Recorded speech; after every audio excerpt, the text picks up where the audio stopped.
विद्युत स्थितिज ऊर्जा होता क्या है? Electric potential energy.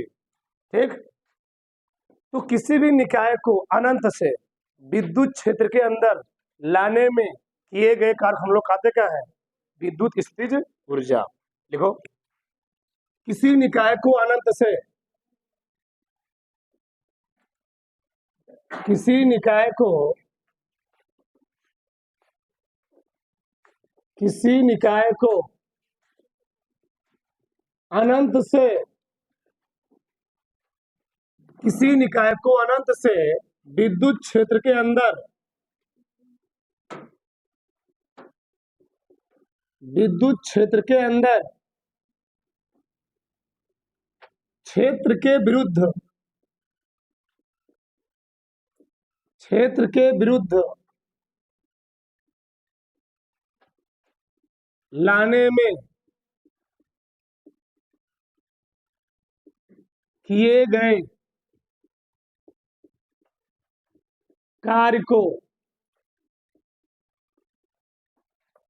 उस निकाय की, उस निकाय की स्थितिज ऊर्जा कहते हैं। कोई बात नहीं, वही लिख सकते हो। उस निकाय की विद्युत स्थितिज ऊर्जा कहते हैं।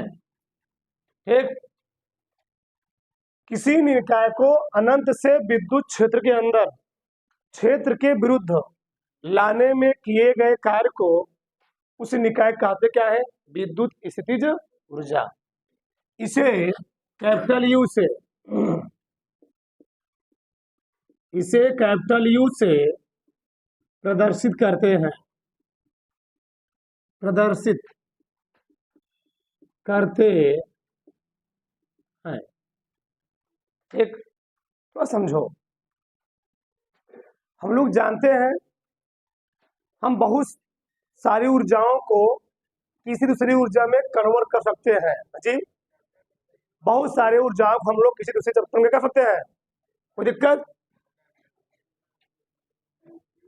क्या दिक्कत है?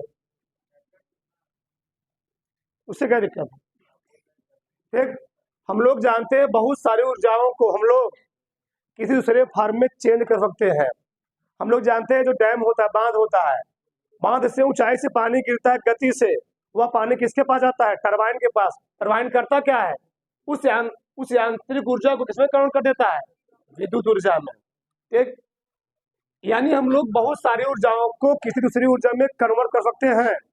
और हम लोग जानते हैं सबसे बढ़िया है किसी पिंड पर, किसी पिंड पर कार्य करने की क्षमता हम लोग कहते क्या है? ऊर्जा कहते हैं। यानी हम लोग कार्य को, बोलो मत, यानी हम लोग कार्य को ऊर्जा में बहुत ही आसानी से चेंज कर सकते हैं, परिवर्तित कर सकते हैं। किसको? कार्य को ऊर्जा में बहुत आसानी से चेंज कर सकते हैं। लेकिन शांत रहो, होता क्या है? हम लोग जानते हैं जो द्रव्य होता, क्या होता है? द्रव्य, द्रव्य को ऊर्जा में कन्वर्ट नहीं किया सकता। यह वैज्ञानिकों का बहुत पहले मानना था कि तुम लोग जानते हो। ठीक, एक ऐसे साइंटिस्ट का जन्म होता है जिसका नाम होता है आइंस्टीन। क्या नाम होता है? आइंस्टीन। उन्होंने बताया, पहले साइंटिस्टों में एक किसी जानकारी नहीं थी कि द्रव्य और ऊर्जा में कोई संबंध होता है, कोई रिलेशन होता है। लेकिन आइंस्टीन ने धरती पर एक ऐसा खोज किया कि पूरा साइंटिस्ट क्या हो गए, वर्ल्ड के साइंटिस्ट क्या हो गए, एकदम क्या हो गए, आश्चर्यचकित हो गए। उन्होंने कहा हम द्रव्य को भी ऊर्जा में कन्वर्ट कर सकते हैं। द्रव्य ऊर्जा एक सिक्के के दो पहलू हैं। द्रव्य को ऊर्जा में आसानी से कन्वर्ट किया सकता है। सोचो, उसी द्रव्य को हम लोग कन्वर्ट करके क्या करते हैं?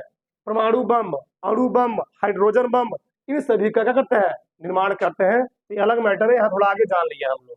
यानी ऊर्जा को हम लोग, कार्य को हम लोग ऊर्जा में आसानी से कन्वर्ट कर सकते हैं, चेंज कर सकते हैं। तो यहाँ पर यानी अगर हम किसी पिंड में कुछ काम करेंगे, अगर हम किसी पिंड में कुछ काम करते हैं तो उस पिंड में जो काम किया जाता है उस पिंड में स्थितिज ऊर्जा के रूप में क्या होता है? संचित हो जाता है, यानी स्टोर हो जाता है। किसी पिंड में किया गया कार्य हम लिख सकते हैं यहाँ पर किसी पिंड में किया गया कार्य उस पिंड में स्थितिज ऊर्जा के रूप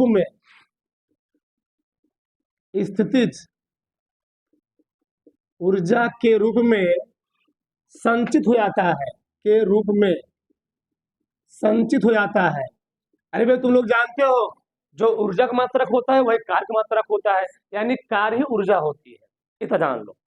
ठीक, संचित ऊर्जा के रूप में क्या होता है, संचित हो जाता है।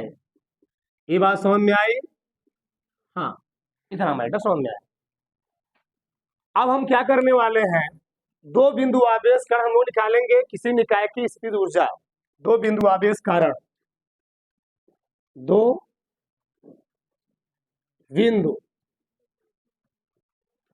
बिंदु आवेश के कारण किसी निकाय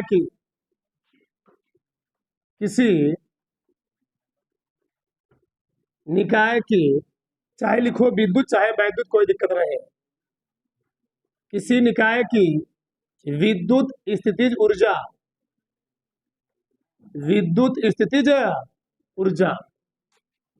electric potential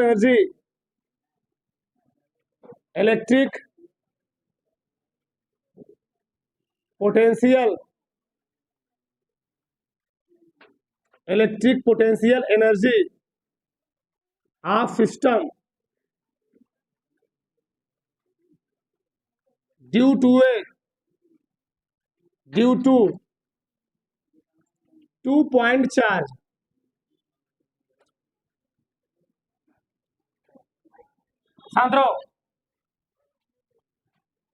electric potential energy of system due to 2 point charge. हम लोग यहाँ निकालने वाले हैं दो बिंदु आवेश कारण किसी निकाय की विद्युत स्थितिज ऊर्जा। अब यहाँ थोड़ा समझो, अब सबका ध्यान देना चाहिए। देखो ध्यान, ये कोई दो बिंदु है, ठीक, ए पॉइंट है ए पॉइंट है बी, ठीक। यह कोई अनंत है, क्या है, यह जो पॉइंट है अनंत है, ठीक, अनंत। और अनंत पर मान लिया मैंने दो आवेश रखा है, एक Q1 रखा है, कौन रखा है, Q2 रखा है, और इन दोनों आवेशों को एक मिलक हमको लाना है पॉइंट ए पर, एक मिलक कहाँ लाना है, पॉइंट बी। तो समझना ध्यान से, इस चीज को हम डायरेक्ट भी कर सकते थे, ठीक, डायरेक्ट भी लगा सकते थे ज्यादा, लेकिन थोड़ा समझो कैसे होता, क्या मैटर है इसमें, ठीक। तो यहाँ पर इस पॉइंट को पहले अनंत पर रखा था, फिर हम लाएंगे एक मिला को ए पर, तो हो जाएगा Q1, मान लिया प्लस Q1। यहाँ पर क्या हुआ, थोड़ा इधर लिखो नीचे, यहाँ पर जो हुआ प्लस Q1, Q2 कहाँ लगाएगा अंग में बी पर, यहाँ पर हुआ प्लस Q2, दोनों प्लस Q में थे, ये प्लस Q, ये भी प्लस Q। अब समझो ध्यान से मैटर क्या है, थोड़ा हम लिखते हैं यहाँ पर, थोड़ा समझो। यहाँ हम अगर Q1 आवेश को, पहले हम Q1 आवेश को कहाँ लेकर आएंगे, ए पर लेकर आएंगे। अगर हम Q1 आवेश को पॉइंट ए पर लाएंगे तो देखेंगे हमारे द्वारा कितना कार्य किया जाएगा, पहले हम देख लेते हैं यहाँ पर, थोड़ा यहाँ देख लेते हैं, चलो, ठीक। Q1 आवेश को प्लस Q1 आवेश को बिंदु ए पर लाने में किया गया क्या कार्य, हम लोग जानते हैं B बराबर क्या होता है, W/Q0। हमको निकालना है कार्य, क्या निकालना है, कार्य। और कहाँ कार्य निकालना है, पॉइंट ए पर, कहाँ निकालना है, पॉइंट ए पर। अब बताओ तो कार्य बराबर क्या हो जाएगा, V गुणे Q, अरे भैया क्यू कौन है यहाँ पर, किसका निकाल रहा हूँ, क्यू का है ना, रखूंगा क्या मैं क्यों रखा। चलो कोई दिक्कत, बी गुणे Q1। अब बताओ, अभी पॉइंट ए पर जब ये दो आवेश यहाँ पर नहीं आए थे, इस पॉइंट ए पर कोनो विभव था। विभव होता क्या है, किसी निकाय पर किए गए कार्य और उस बिंदु पर परीक्षण आवेश के अनुपात को। अभी तो मैं यहाँ पर कोई कार्य किया ही नहीं था, अभी इस पॉइंट ए पर कोई विभव है, इस पॉइंट ए पर कोई विभव है ही नहीं। इस कंडीशन में इस पॉइंट ए पर विभव शून्य है, तो 0 गुणे Q1 यानी WA, यानी पॉइंट ए पर जो हम पॉइंट ए पर जब हम इस आवेश को लाएंगे, Q1 आवेश को लाएंगे, तो हमारे द्वारा कितना काम करना पड़ेगा, कोई काम नहीं करना पड़ेगा। बस समझ में आया ना, क्यों, इस पॉइंट ए पर हमको क्यों कोई काम नहीं करना पड़ा, क्योंकि पॉइंट ए पर कोई विभव था ही नहीं, और जब विभव रहेगा ही नहीं तो कार्य कोई करना ही नहीं पड़ेगा। बात समझ में आया।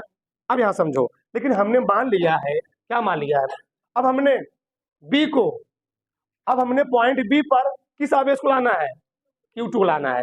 अब जब मैं पॉइंट बी पर कोई आवेश Q2 लाऊंगा, अब यहाँ पर क्योंकि मैं इस आवेश को ला चुका हूं, अब मैं इस Q1 आवेश को अनंत से कहां पर ला चुका हूं, ए पर ला चुका हूं। तो जब मैं इस Q1 आवेश को अनंत से ए पर लाया, तो हमारे द्वारा कोई कार्य नहीं किया गया, कोई काम नहीं किया गया। शांत रहो, इधर देखो। अब मैं क्या निकालूंगा, इस पॉइंट बी पर इससे कार्य क्या निकालूंगा, किया गया कार्य। अब मैं लिखता हूं, माना माना प्लस Q1 हुआ प्लस Q2, बोलो मत, कूलाम के दो बिंदु आवेश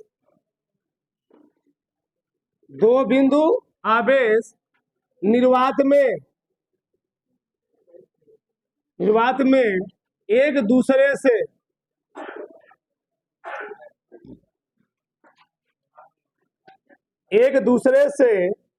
r मीटर दूरी पर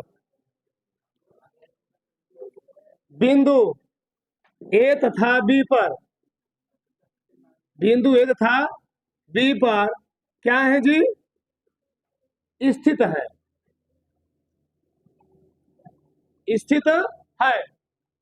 कोई दिक्कत, माना Q1 व Q2 कूलाम के दो बिंदु आवेश निर्वात में एक दूसरे से r मीटर दूरी पर बिंदु ए तथा बी पर क्या है, स्थित है। अब बताओ, इस Q1 आवेश के कारण बी पर तो कुछ डेवलप होगा। तुम लोग जानते हो, अगर कोई आवेश किसी स्थान पर रखा है तो उससे r दूरी पर कोई विभव उत्पन्न होता है, मैं उसको प्रूव करवा चुका हूं, बिंदु आवेश कारण वैद्युत विभव। तो इस Q1 आवेश कारण यहाँ पर बी पर एक विभव जनरेट होगा, मैं लिखने वाला हूं, Q1 आवेश के कारण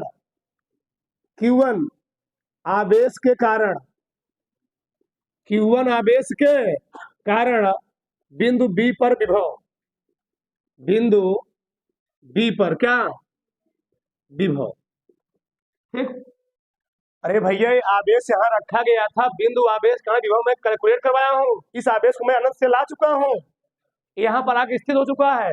ये जो Q1 यहाँ पर रखा गया है, ये इस रखने कारण, इस बिंदु पर होने कारण यह अपने चारों क्या करेगा, हाँ, एक विभव जनरेट करेगा, और बिंदु आवेश कारण विभव लिखवा चुके हैं, ठीक। जो विभव जनरेट होगा उसको हम मान ले रहे हैं बी का मान कितना हो जाएगा, 1/, बिंदु आवेश कारण कितना होता है, 1/4πε0 Q1 कारण, Q1 बटे क्या, हाँ, दूरी है r, ये है बिंदु आवेश कारण विभव, प्रूफ करवाया हूं पहले, ठीक, पिछले लेक्चर में। बात समझ में आया ना, ये समीकरण हुआ एक। तो इस Q1 आवेश कारण यहाँ पर कोई विभव जनरेट हो चुका है, और विभव का मान कितना है, इतना है।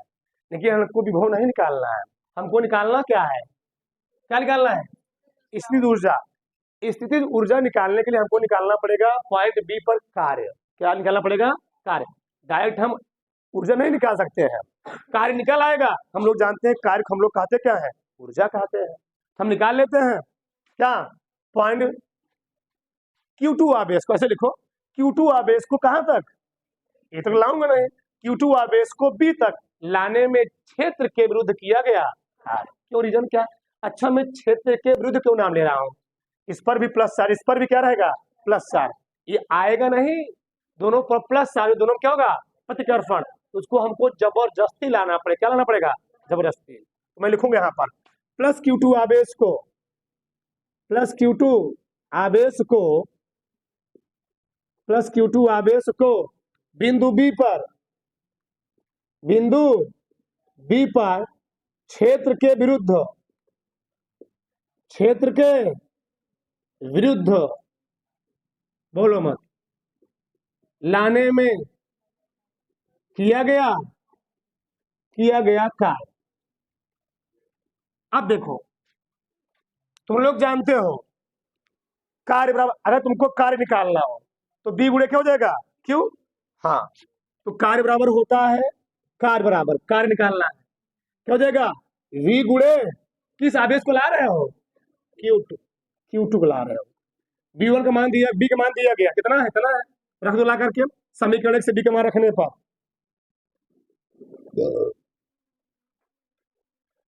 समीकरण 1 से V का मान रखने पर बताओ क्या हो जाएगा, W बराबर 1/4 नॉट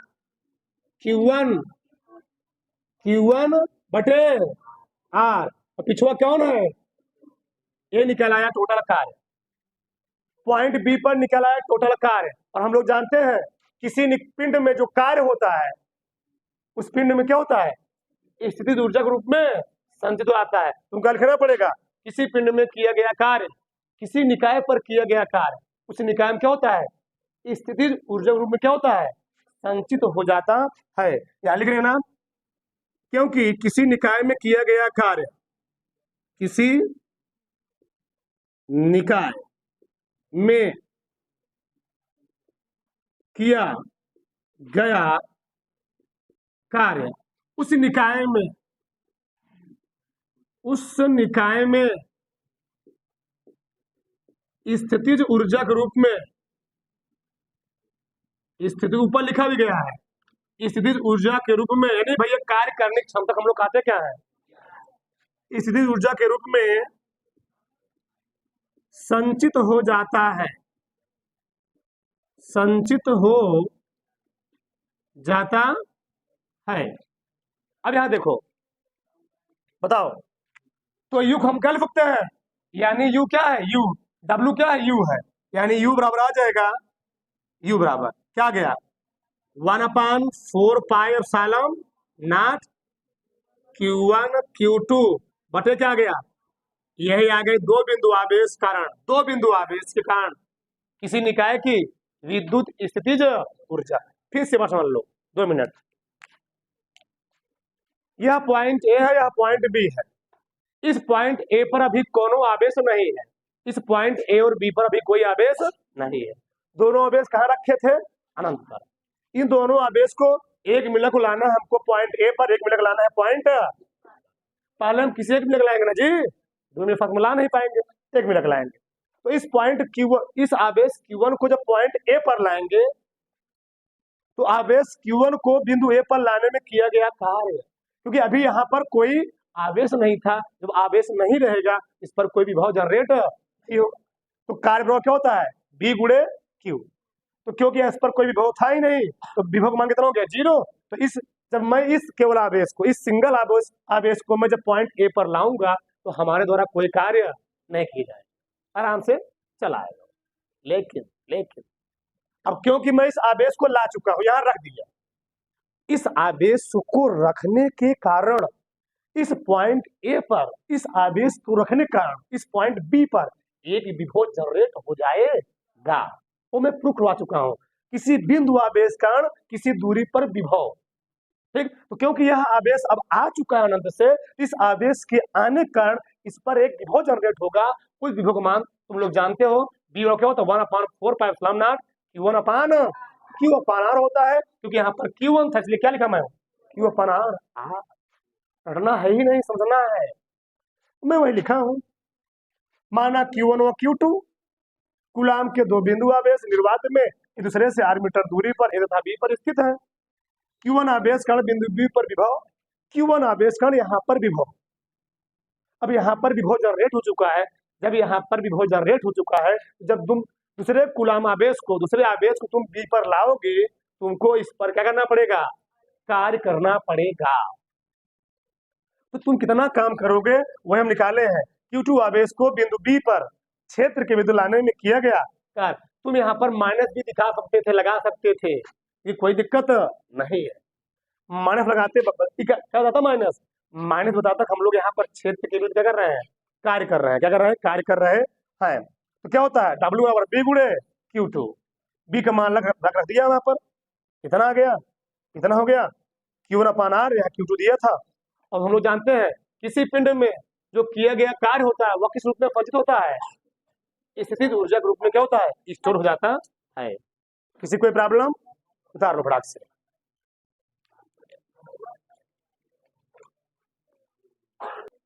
चलो आगे देखो, अगला इस चैप्टर का सबसे मेन चीज आगे डालो, धारिता। धारिता, विद्युत धारिता लिखना, विद्युत धारिता, इलेक्ट्रिक कैपेसिटेंस, इलेक्ट्रिक कैपेसिटेंस बहुत ही मेन है। अब आपका इस चैप्टर में नया टॉपिक स्टार्ट हो रहा है। एक वैद्युत धारिता या विद्युत धारिता, एक विद्युत धारिता बोल सकते हैं इसको, वैद्युत धारिता बोल सकते हैं, कोई दिक्कत नहीं है। इलेक्ट्रिक कैपेसिटेंस, कोई दिक्कत। अब समझो इसका मतलब, अब सबका ध्यान देना चाहिए। धारिता का अर्थ होता है धारण करना। धारिता का अर्थ होता है धारण करना, धारण करना। धारिता का अर्थ क्या होता है, धारण। अभी लिखा नहीं, समझो पहले। धारिता का अर्थ होता है धारण करना, यानी किसी चालक को दिया गया आवेश, क्या, किसी चालक को यदि आवेश दिया जाए वो उसको क्या करे, संचित करे, उसी को हम लोग क्या कहते हैं, धारिता कहते हैं। किसी चालक को आवेश दिए जाने पर जिसको क्या करता है जी, अपने आप में क्या करता है, संचित करता है, उसी को हम लोग कहते क्या है, धारिता कहते हैं। ठीक, लिखते हो हमारे साथ, किसी चालक, किसी चालक द्वारा आवेश, किसी चालक द्वारा आवेश धारण करने की क्षमता को, किसी चालक द्वारा आवेश धारण करने की क्षमता को उस चालक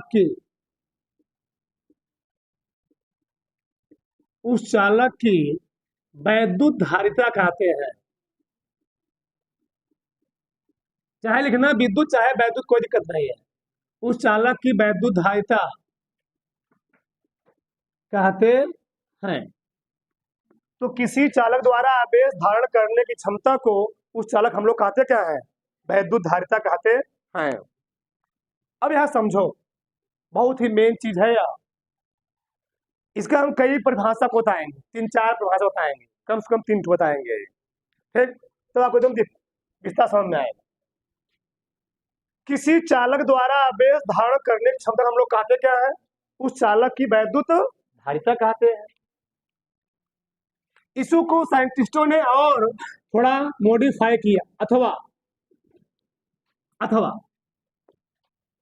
किसी चालक को दिया गया आवेश, किसी चालक को दिया गया आवेश, किसी चालक को दिया गया आवेश उसके विभव के समानुपाती होता है, उसके विभव के समानुपाती होता है। यदि किसी चालक को दिया गया आवेश उसके विभव क्या होता है, समानुपाती होता है, उस कंडीशन हम लोग कहते हैं क्या है, जो नियतांक हमको मिलता है उसको हम लोग कहते क्या है, धारिता। अभी जान जाओगे। मान लो, मानो इधर, अब मत लिखो, देखो इधर, माना किसी चालक को दिया गया आवेश, माना किसी चालक को दिया गया आवेश Q तथा उसमें उत्पन्न विभवांतर V हो तो चालक की धारिता, तो चालक की विद्युत धारिता या वैद्युत धारिता, तो एक मिनट, तो क्या यहां कहा गया जी, किसी चालक को दिया गया आवेश उसके विभव क्या होता है, यानी जो आवेश होता है वह विभव क्या होता है, समानुपाती होता है, समानुपाती। तो समझो यहां पर, यानी जो Q होता है वह B क्या होता है, समानुपाती। अगर समानुपाती लगा हुआ इसको हटाओगे एक कांस्टेंट आएगा, तो Q और क्या हो जाएगा, एक कांस्टेंट लगाएंगे उसका नाम होता है C। क्या नाम होता है, C। और C क्या है, एक नियतांक है, इसको हम लोग कहते क्या है, विद्युत धारिता। लिख सकते हो, जहां C एक क्या है, जहां C एक नियतांक है जिसे चालक की क्या कहते हैं, जिसे चालक की विद्युत या वैद्युत धारिता कहते हैं। बताओ, तो सी और क्या जाएगा जी, Q अपन V, सी और क्या गया, Q अपन V। यानी ये हुआ पहला परिभाषा, इसको तुम बोलो दूसरा परिभाषा, यहां तीसरा निकलने वाला है। क्या निकलने वाला है, किसी चालक को दिया गया आवेश, किसी चालक को दिया गया आवेश और उस आवेश के कारण उस चालक में उत्पन्न विभवांतर के अनुपात को उस चालक की वैद्युत धारिता कहते हैं। कई परिभाषाएं बन सकती हैं, कोई गलत नहीं, सब काट के परिभाषा है, कोई नहीं काट सकता है। तो हमारे साथ लिखो, लिखते हैं, ठीक। अभी रुके रहो। अगला क्या है, किसी चालक को दिया गया आवेश, किसी चालक को दिया गया, किसी चालक को दिया गया आवेश तथा उसमें उत्पन्न, अभी लिखो मत, उसमें उत्पन्न विभवांतर के अनुपात को उस चालक की क्या कहते हैं, उस चालक की वैद्युत धारिता कहते हैं, धारिता कहते हैं, ठीक।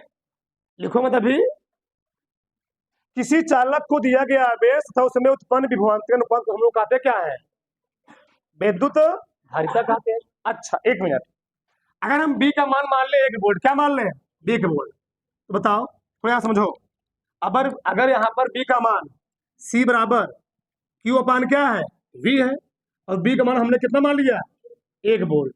अगर B का मान 1 वोल्ट मान लोगे तो C बराबर क्या आ जाएगा, C बराबर आ गया Q। एक परिभाषा और निकली, क्या निकली, देखो यार, किसी चालक को 1 वोल्ट विभवांतर, किसी चालक को जब 1 वोल्ट विभव से आवेशित किया जाता है, किसी चालक को जब 1 वोल्ट विभव दिया जाता है, उसमें उत्पन्न आवेश को हम लोग कहते क्या है, विद्युत धारिता। इनसे किसी चालक को 1 वोल्ट, किसी चालक को 1 वोल्ट विभव देने से उसमें उत्पन्न आवेश हम लोग कहते क्या है, विद्युत धारिता कहते हैं। ये समझे क्या, किसी चालक को 1 वोल्ट, क्या, किसी चालक को 1 वोल्ट विभव देने से उसमें उत्पन्न आवेश हम लोग कहते क्या है, विद्युत धारिता। एक भाषा लिख रहा हूं, किसी रट्टा नहीं मारना है जी, किसी चालक को, किसी चालक को 1 वोल्ट, किसी चालक को 1 वोल्ट विभव, 1 वोल्ट विभव देने से उसमें उत्पन्न आवेश को ठीक, उस चालक की विद्युत, उस चालक की वैद्युत धारिता कहते हैं। कई परिभाषा हुई, चाट हो गई, कोई बात नहीं, विद्युत धारिता कहते हैं। किसी चालक को 1 वोल्ट विभव देने से उसमें उत्पन्न आवेश हम लोग कहते क्या है, उस चालक की वैद्युत धारिता। तो समझो यहाँ पर, यानी कोई चालक है, अगर मैं उसको 1 वोल्ट विभव दे रहा हूं तो 1 वोल्ट विभव देने से उस चालक में जितना आवेश स्टोर हो रहा है उसी को हम लोग क्या कहेंगे, धारिता। अच्छा, अभी तक तुमको धारिता का मतलब नहीं समझ में आया, अब मतलब समझो। किसी बाल्टी में या किसी पात्र में पानी भरने से, लिक्विड डालने से पात्र का क्या होता है, पात्र में उस पदार्थ की मात्रा क्या होती है, बढ़ती जाती है, नहीं बढ़ती क्या। तो किसी पात्र में, किसी बाल्टी में जब हम पानी डालेंगे तो पानी का आयतन क्या होता है, बढ़ेगा, उसी बढ़ने को हम लोग कहते क्या है, धारिता। क्या बोलेंगे, धारिता। ठीक, लेकिन हम लोग यहाँ पर पढ़ रहे हैं क्या, विद्युत। क्या पढ़ रहे हैं, विद्युत। ये बताओ, जब तुम्हारी मोबाइल डिस्चार्ज हो जाती है, बहुत समझो पहले, तो तुम्हारी मोबाइल डिस्चार्ज हो जाती है, तो मोबाइल डिस्चार्ज तुम उसको क्या करते हो, ले जाकर के चार्जर में लगाए, बोर्ड में लगा दिए। तुम्हारी मोबाइल डिस्चार्ज होने का मतलब ही है उसमें आवेश क्या हो गए थे, खत्म हो गए थे। और जैसे तुमने उसमें क्या लगा दिया, जैसे तुमने उस मोबाइल को किसके साथ, चार्जर के साथ बोर्ड में लगाया, तो चार्जर ने क्या किया, उसमें लगा होता है रेक्टिफायर। क्या लगा होता है, रेक्टिफायर। वह एसी किसमें चेंज करता है, डीसी में।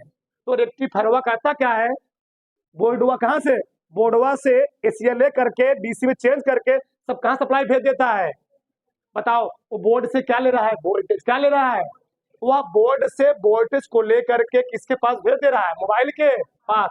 और मोबाइल में किसके अंदर, बैटरी के पास। और बैटरी कर क्या रहा है, जो वही विभव है, वही विभव बैटरी में किस रूप में स्टोर हो रहा है, क्या मैं बताया, वही विभव बैटरी में किस रूप में स्टोर हो रहा है, आवेश, चार्ज के रूप में। किस रूप में जी, वही विभव बैटरी में एक आवेश रूप में क्या हो रहा है जी, स्टोर हो रहा है।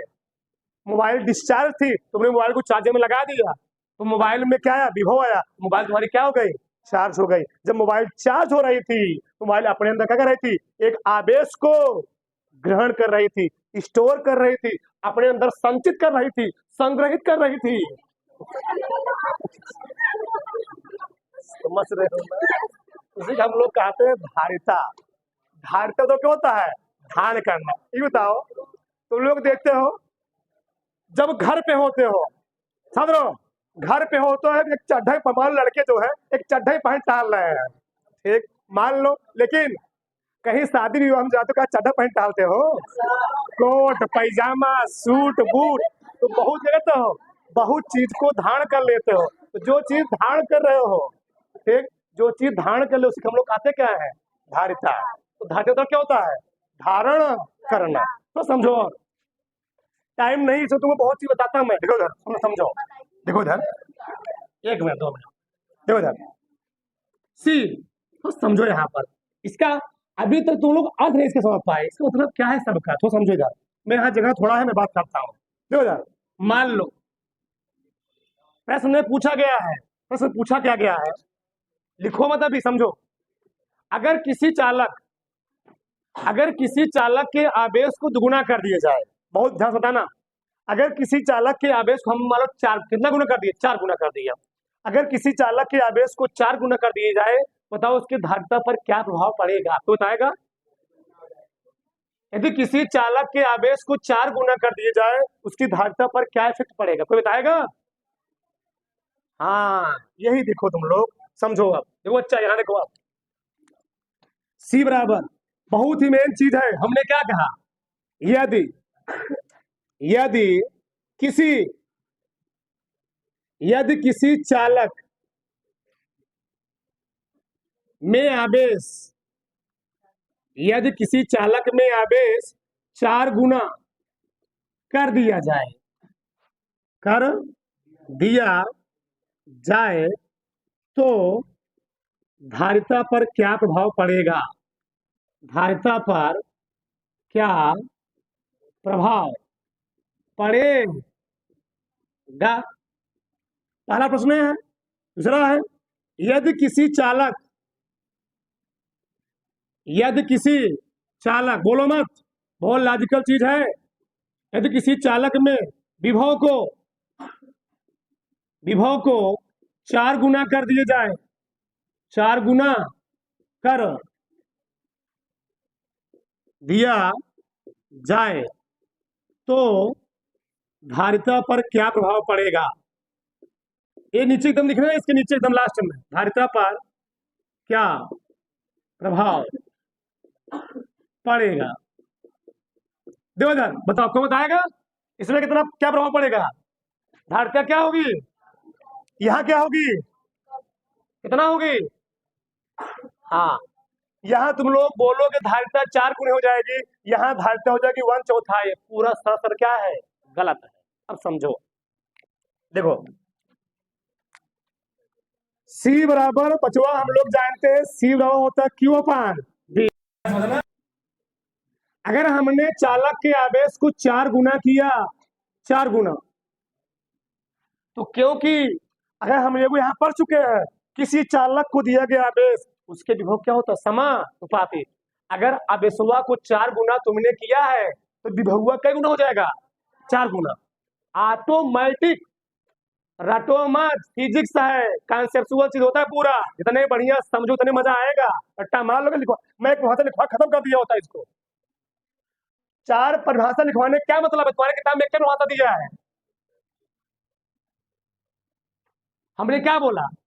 जो आवेश होता है विभव के समानुपाती। अगर तुम उस चालक के आवेश को 4 गुना कर रहे हो, तो उसका विभव क्या गुना हो जाएगा? ऑटोमेटिक हो जाएंगे, ऑटोमेटिक। रीजन है, अगर तुमने उसके आवेश को 4 गुना किया, तो ये क्या है? समानुपाती है। और समानुपाती में अगर एक मिलक बढ़ाओगे, दूसरा मिलक क्या होगा? उसी रेशियो में बढ़ेगा। और एक मिलक घटाओ, दूसरा मिलक क्या होगा?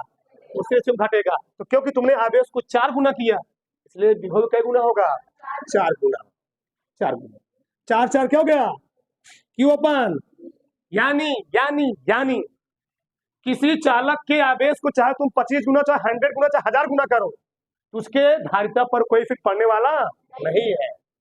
कि समझो, पहले ये ऑब्जेक्टिव प्रश्न पूछा जाता है, लड़के 4 गुना कर चले आएंगे, कहेगा 2 गुना कर दिए, 2 गुना बढ़ गई। पूरा सरासर गलत है। और समझो यार, हमने यहाँ क्या बोला? किसी चालक में विभव को 4 गुना कर दिया जाए, धारिता पर क्या प्रभाव पड़ेगा? तो यहाँ देखो, अब तो सी बराबर क्या होता है? Q अपान V। अब की मैंने विभव को 4 गुना किया, 4 वोल्ट। जब विभव बढ़ाओगे आवेश नहीं बढ़ेगा? बढ़ेगा। क्या गुना होगा? 4 गुना। 4Q, 4 4 फिर क्या हो गया? कटा। यानी किसी चालक के चाहे आवेश को तुम 25 गुना करो, चाहे 1000 गुना करो, चाहे विभव को 25 गुना, चाहे 1000 गुना करो, उसके धारिता पर कोई प्रभाव पड़ने वाला नहीं है। तो प्रश्न उठता है, जब आवेश को बढ़ाने से, विभव बढ़ाने से धारिता पर कोई प्रभाव पड़ेगा नहीं, इसका मतलब क्या है, इसका यूज क्या है तब? अब आगे लॉजिकल चीज तुम पढ़ने वाले हो। अब आगे लॉजिकल चीज क्या है समझो। इधर देखो, अगर टाइम तो नहीं है, लेट हो रहा है, चलो इधर देखो। अगर हमको किसी चालक की धारिता बढ़ानी है तो किसी एक चीज को नियत करना पड़ेगा। क्या करना पड़ेगा? नियत करना। मान लो हमने Q को नियत कर दिया। क्या नियत कर दिया? Q को नियत कर दिया। अब जब Q नियत हो जाएगा, बताओ, अब तुम Q नियत हो गया है, जब Q नियत हो जाएगा, अब तुम चालक की धारिता बढ़ाओगे, विभव बढ़ाओगे, तो चालक की धारिता क्या हो जाएगी? बढ़ जाएगी। यानी क्या मतलब है, विभव बढ़ाओगे तो चालक की धारिता क्या होगी? कम होगी, और विभव घटाओगे चालक धारिता क्या हो जाएगी? ये लॉजिकल चीज है, बहुत ये मैटर है। लेकिन मान लो हमने विभव क्या कर दिया? नियत कर दिया। क्या कर दिया? विभव नियत कर दिया, तो क्या हो जाएगा जी? सी प्रोपोर्शनल क्या हो जाएगा? किसके? सी प्रोपोर्शनल क्यू। यानी अब तुम जब विभव को नियत कर दोगे और उस चालक का आवेश बढ़ाओगे, तो उसकी धारिता क्या हो जाएगी? जितना बढ़ाओगे उतना बढ़ जाएगी। अब अगर विभव नियत हो, यदि विभव नियत हो और तुम आवेश को 2 गुना करोगे, तो चालक की धारिता क्या गुनी हो जाएगी? 2 गुना। और अगर किसी चालक का आवेश नियत हो और उसकी विभव को मैंने 2 गुना किया, तो चालक की धारिता कितनी हो जाएगी? आधी। कितना हो जाएगी? आधी। ये लॉजिकल चीज है। उतार लो।